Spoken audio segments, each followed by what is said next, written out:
खुलुमबाय बे समाव बडोलेण्ड इंखं टेलिभिजननि स्टुडिय'आव आं मिथिका नार्जारी दिनै मोनाबिलिनि गाहाय रादाबफ्राव दङ। आसामाव गोदान सोलोंथाइ बिथांखि 2020 खौ थिसनबाय। BA डिग्रीनि फरायसोमा 3 बोसोरनि सोलाय 4 बोसोर जासिगोन। बुरलुंबुथुर दैमायाव दुगैनो थांनानै सासे उन्दै बैसोनि लाइमोना गोमानानै दङ। खामपुरनि खुसुआ लुटमारियाव गारि सिङाव लाइमोननि गोथै सह बोखांदों। दानसेयाव 13 लाख मोब्लिब मासुल नुनानै सोमोनांदों ग्राहकआ। उरिष्यानि गिख्रंथाव रेल जाब्रबथायाव गोमानानै दङ आसामनि सासे लाइमोन। बारापेटा प्राइमारि BPFनि मोनजि बुथ कमिटिया बिसायख'थिनि सिगां साखाफारा जादों। गसाइगाव MRM देहा फाहामसालियाव खम बेसेनावनो नोंथांनि सावस्रिखौ फाहामनानै लानो हागोन। BTRआव 6थि फारिलाइनि आयेन बायदियैसो हानि मोनथायखौ होनाय जागोन बुंदों प्रमद बर'।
दानिया फैदोनि आबुं रादाबाव।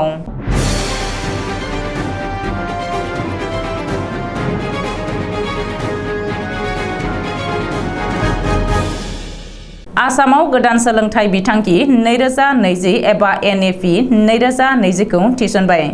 3 जुन 2023 सनिबारखालि आसामाव गोदान सोलोंथाइ बिथांखि 2020 खौ बेखेवदों।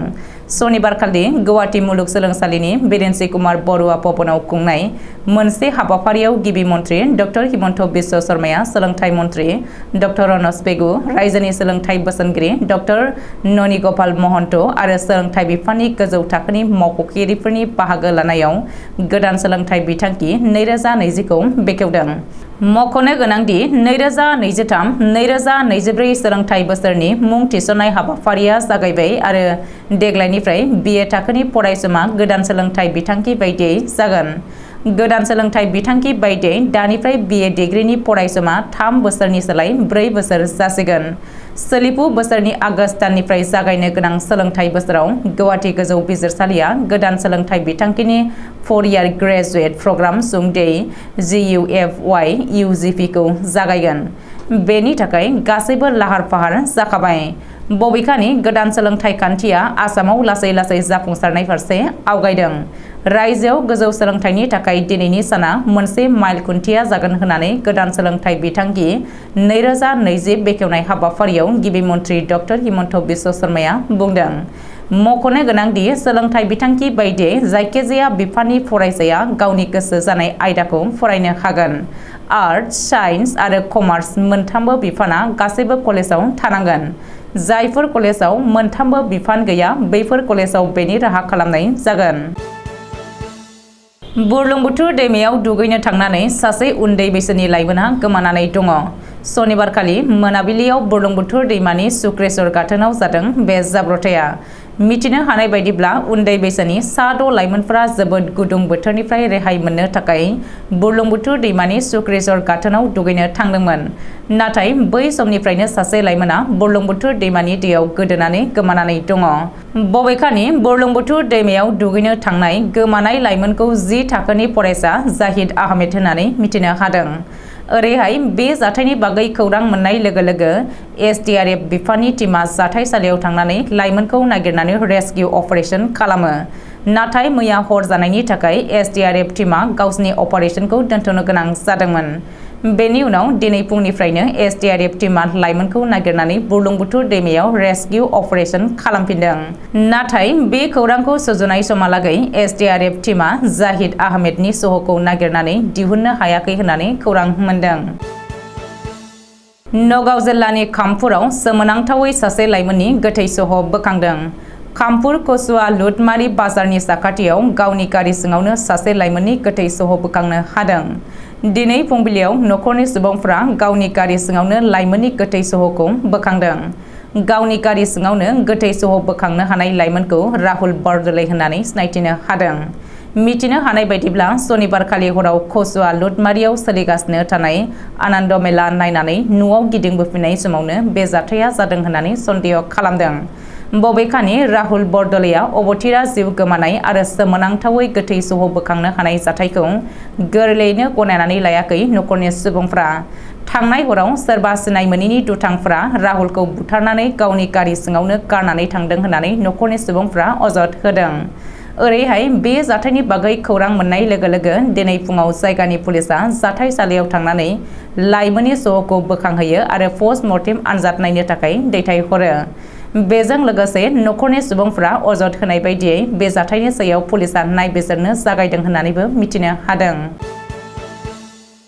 मोब्लिब मासुल बारायनायखौ लानानै सरासनस्रा रायजो राजाफोरनि गेजेराव गोजोननाय गैयै सोमजिहोदों।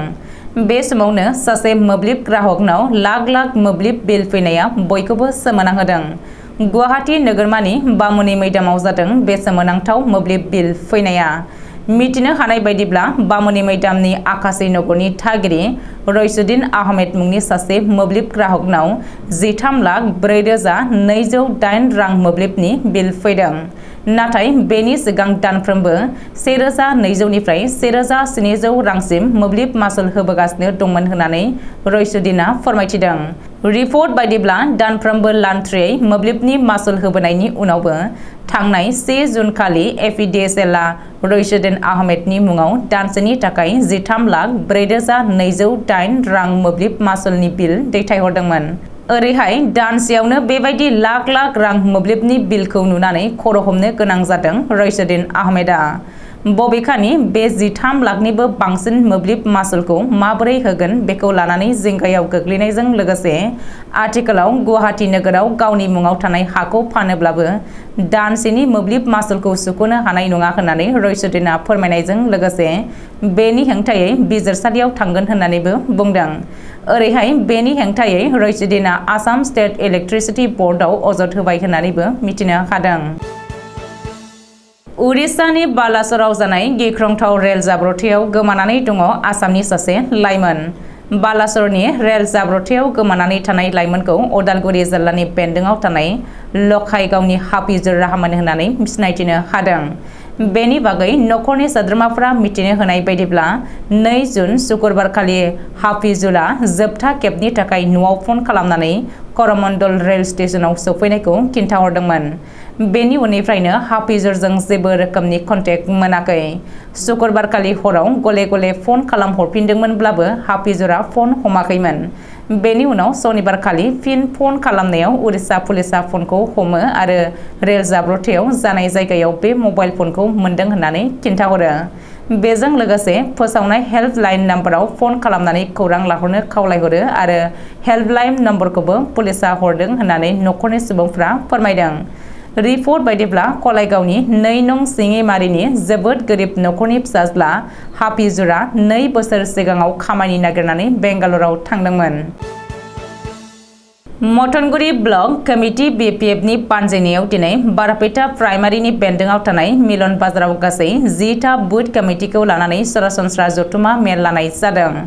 बारापेटा प्राइमारि BPFनि आफादगिरि आकाश आलीनि मासि दैदेननायाव बाहागो लादों सेन्ट्रेल इउथ BPFनि आफादगिरि थामहिनबा 25 नं सालबारि बियाबनि एमसिएलए जय मुसाहारि, सेन्ट्रेल बिपिएफनि नेहाथारि प्रवीण दास, माइनरिटी सेलनि लेङाइ नेहाथारि गाजिबार रहमान, सालबारि जिल्ला कमिटि बिपिएफनि आफादगिरि नारद गेमिरि, बिपिएफनि नेहाथारि राकेश केरकाटारि, मथनगुरि ब्लक बिपिएफनि आफादगिरि अमर सिंह बसुमतारि, लेङाइ नेहाथारि आबुल कालाम आजाद, बिपिएफनि लेङाइ आफादगिरि सैतेन्द्र बरकचारि आरो बिपिएफ दोलोनि मावथि सोद्रोमाफ्रा गोबां बाहागो लादों।